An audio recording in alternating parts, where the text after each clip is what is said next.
Selamat sore. Ya. Di dalam Alkitab kita itu terlalu banyak ayat-ayat bicara tentang kasih, kasih setia Tuhan,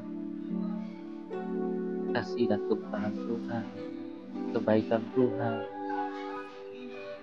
eh, bagaimana Tuhan itu lemah lembut dan murah hati, bagaimana Tuhan itu dikenal sebagai Allah yang maha pengasih dan penyayang. Ya. Nah, semua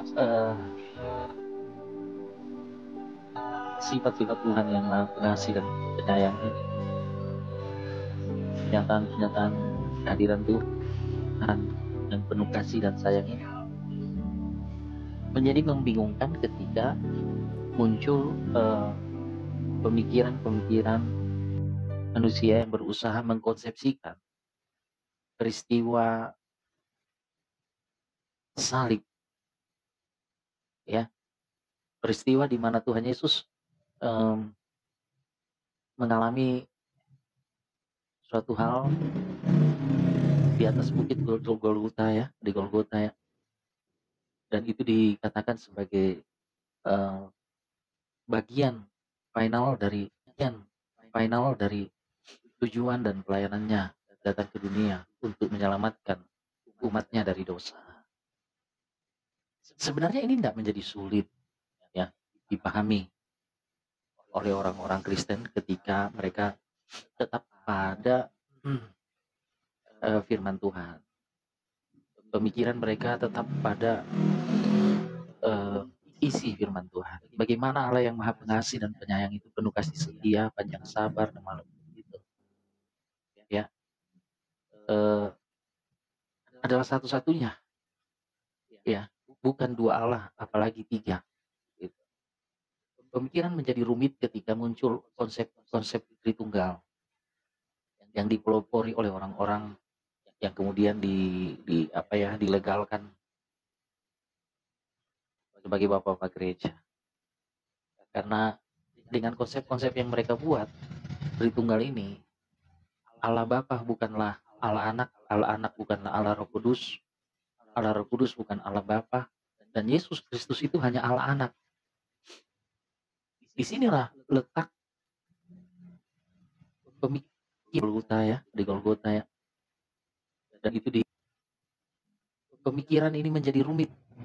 Orang-orang mulai rumit memikirkan ketika peristiwa salib terjadi di atas bukit Golgota. Ya. Jadi di satu sisi orang-orang Kristen kebentur Allah itu maha pengasih dan penyayang, lemah lembut, penuh kasih setia, panjang sabar. Anda bisa baca misalnya di Keluaran pasal 34 ayat 5. Di sini pemikirannya menjadi seperti paradoks kontradiksi. Karena adanya doktrin ini, Bapa bukan Anak. Jadi Yesus bukan Allah Bapa.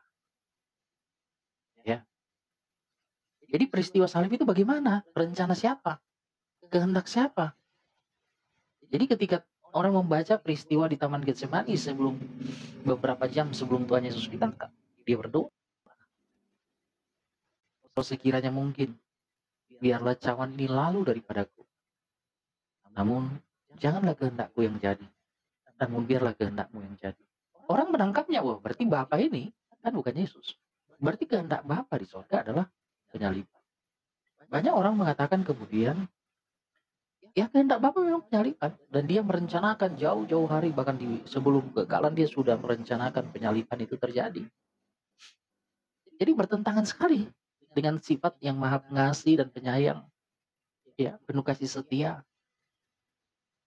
Ya, figur seorang Bapak itu kan sangat-sangat dihargai di situ nyata. Memang Bapak itu tegas, tetapi sisi kasih sayang, kelemah lembutan, kasih setia, murah hati, bagaimana mungkin dia merencanakan penyaliban anaknya, yaitu Yesus Kristus. Ini membuat pikiran orang menjadi bingung. Ya, belum selesai dengan kebingungan, Allah Bapa itu siapa kalau bukan Yesus Kristus? Mereka harus diprovokasi lagi pikirannya, harus diperas lagi pikirannya untuk memaksakan diri menerima, ya, bahwa Allah Bapa itu membuat satu perencanaan untuk menyalibkan anaknya. untuk menyalibkan anaknya demi menyelamatkan manusia. Kalau saya buka satu persatu ya pendapat bapak-bapak gereja, di situ teman-teman bisa melihat bahwa bapak-bapak gereja ini sebenarnya hanya mengandalkan pikirannya untuk mengerti firman Tuhan. Konsep yang mereka buat itu benar-benar murni hanya hasil dari daya pikir mereka, bukan dari pengenalan mereka akan firman Tuhan. Jadi Allah Bapa itu digambarkan sebagai causa prime yang menjadi perencana utama. Jadi perencana utama, dan sedangkan iblis, Yudas, bahkan Yesus Kristus masuk di dalam causa sekunda. Itu sejajar semua, Pilatus. Yang mereka punya pilihan, bisa taat atau tidak taat. Tuhan Yesus pun dianggap memiliki pilihan yang sama dengan Yudas, bisa taat atau tidak taat. Bahkan ada potensi yang dimiliki Tuhan Yesus sewaktu-waktu kalau dia nggak taat. Makanya ada terjemahan di Lukas pasal 22 ayat 4. Lukas pasal 22 ayat 42, Yesus sangat ketakutan dan makin bersungguh-sungguh berdoa. Itu terjemahan yang salah. Ya. Dan itu dimaknai yang salah. Karena dogma ini. Umat Kristen diperas oleh doktrin. Bapa bukan anak, anak bukan Roh Kudus bukan Bapa.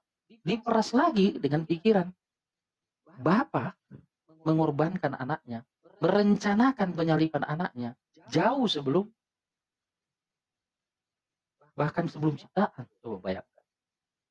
Banyak orang berpikir kritis tetapi tidak mau keluar dari lingkaran pemikiran setan. Yesus bukan Allah Bapa.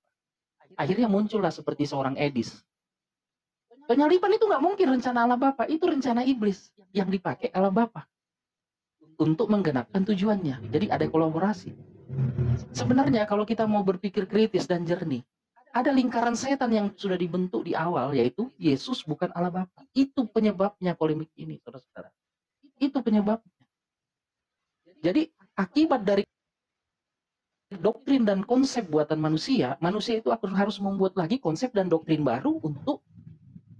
Nah ini seperti apa ya? Efek domino itu doktrin-doktrin yang muncul itu. Sampailah nanti doktrin predestinasi. Segala sesuatu ditakdirkan, ditentukan. Bahkan Yudas pun ditentukan untuk mengkhianat. Gitu. Jadi ngeri nih. Tapi sudah ada. Ya, Bang Billy, apa itu, Bang? Jadi ketika Tuhan itu melihat manusia sudah jatuh dalam dosa di Kejadian 3. Ayat 15 kan itu dia berikan janji. Aku mengadakan. Ya kan, berarti dia yang mengadakan permusuhan. Ya kan, antara engkau dan perempuan ini, keturunanmu dan keturunan perempuan. Nah, keturunan perempuan itu kan nggak mungkin ada kecuali dia yang turun dan dia memang yang mengadakan. Jadi ketika Tuhan Yesus merencanakan itu, artinya yang menjadi musuh Tuhan Yesus adalah iblis, bukan manusia. Ya. Jadi yang ada itu rencana keselamatan, bukan rencana penyaliban. Tapi Tuhan Yesus ini yang adalah Bapa tahu manusia ini sudah jatuh dalam dosa. Manusia yang sudah jatuh dalam dosa itu rusak. Pengenalannya akan Tuhan itu sudah rusak. Makanya di Kejadian 6 ayat 6 dikatakan manusia itu hanya daging saja. Dan apa yang ditimbulkannya hanya dosa dan dosa saja.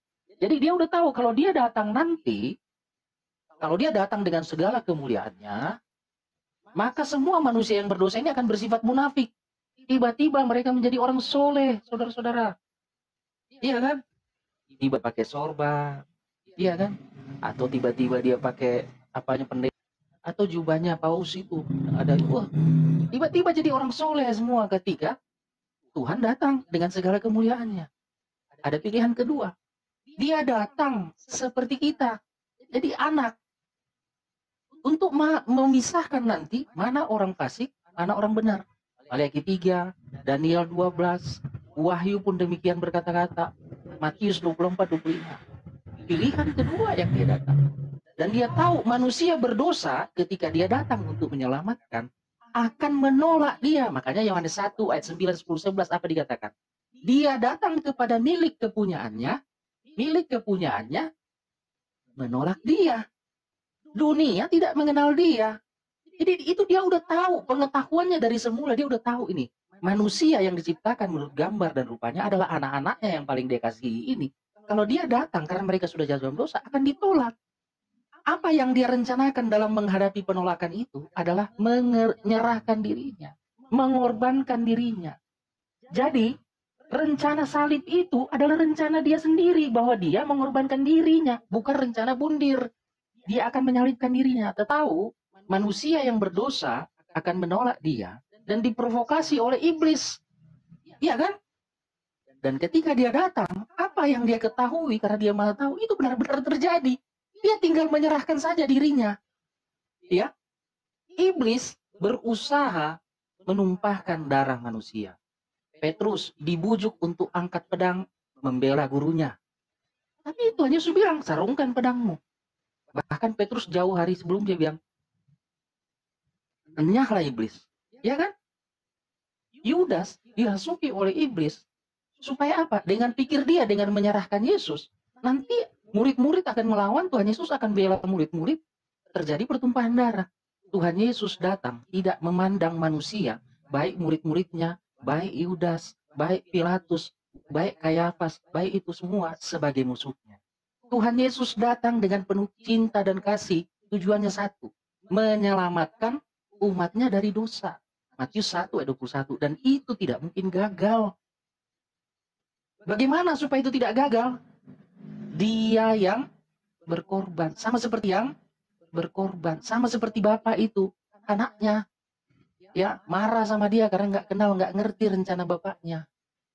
Anak ini jahat, dia lawan bapaknya. Bapaknya itu kalau dia main libas saja bisa selesai anak itu satu kali pukul. Tapi Tuhan Yesus, kalau aku menyerahkan nyawaku, aku berkuasa mengambilnya kembali. Tapi kalau mereka ini satu kali kulibas, musnah mereka semua, bahkan tidak ada kesempatan diselamatkan. Inilah rencana salib yang sebenarnya. Bukan rencana salib, Bapa merencanakan penyaliban anaknya. Iya kan? Iblis, ya kan, ikut andil. Yudas juga dikasih kesempatan. Bukan begitu, saudara. Jadi, akar masalah dari orang-orang Kristen di zaman sekarang tidak mengerti kasih Kristus adalah dari mana? Adanya dogma, Bapa bukan anak. Itu intinya. Itu yang harus dipertahankan ketika memahami salib. Coba hapus itu Bapa bukan anak. Coba hapus. Bapa adalah anak. Coba. Anda akan mengerti keseluruhan Alkitab dari Kejadian sampai Wahyu. Bahwa Tuhan itu setia. Dia tidak pernah memperalat kejahatan untuk mencapai suatu kebaikan. Enggak ada itu. Ya, dosa putih. Ya kan? Untuk mencapai sesuatu yang lebih baik. Kan itu kan teori-teori yang dibangun selama ini. Ayo kita kembali teman-teman ke Alkitab. Bapa adalah Tuhan Yesus itu sendiri. Dia tahu anak-anaknya yang sudah jatuh dalam dosa ini akan terprovokasi dengan iblis. Tidak mengerti. Pikirannya, hatinya nggak mampu lagi mengenali Bapaknya datang. Dia tahu. Tetapi dia beri kesempatan dengan penuh kasih. Dia telan semua penghinaan. Dia telan semua pemberontakan. Dia telan semua penghinaan, ditampar, diludahi oleh anaknya sendiri yang diciptakan menurut gambar rupanya yang dia datang mau selamatkan. Dia telan semua. Dengan harapan ada dari mereka nanti yang bertobat ketika mereka melihat kematian yang begitu luar biasa. Gelap gulita meliputi seluruh daerah. Bahkan ada gempa bumi yang sangat besar. Itu kematian saja sudah dahsyat seperti itu. Seharusnya orang bertobat. Dan memang ada banyak yang bertobat. Kebangkitan apalagi? Banyak yang bertobat. Ketika dia naik ke surga, murid-murid diutus dengan kuasa Roh Kudus. Banyak yang bertobat. Itulah kasih Kristus. Orang jadi tahu dia adalah Allah Bapa. Coba kenapa sekarang? Ya, kita mau berpikir dia bukan Bapa. Anda jadi setia. Dia tidak pernah memperalat kejahatan untuk mencapai. Ya, kita mau berpikir dia bukan Bapa. Anda jadi kehilangan makna salib yang sebenarnya. Jadilah Allah Bapa merencanakan penyaliban anaknya dari sejak sebelum dunia diciptakan. Datang satu. Tidak, itu rencana iblis. Iya kan? Wah, gimana ini? Bukan, jangan, ya Bapak, janganlah kehendakku yang jadi, biarlah. Berarti kehendak siapa yang ya, itu. Jadi inilah penjelasan Alkitab yang benar, teman-teman. Dimulai startnya harus tepat. Startnya itu harus benar. Ketika startnya dasarnya udah salah, udah melenceng terus itu. Ya. Ketika diubah, dibuat konsep Yesus bukan Allah Bapa, itu startnya udah salah. Pasti akan melenceng terus. Tapi ketika kita kembali kepada start yang benar, dasar yang benar, Yesus adalah Allah Bapa, barulah kita bisa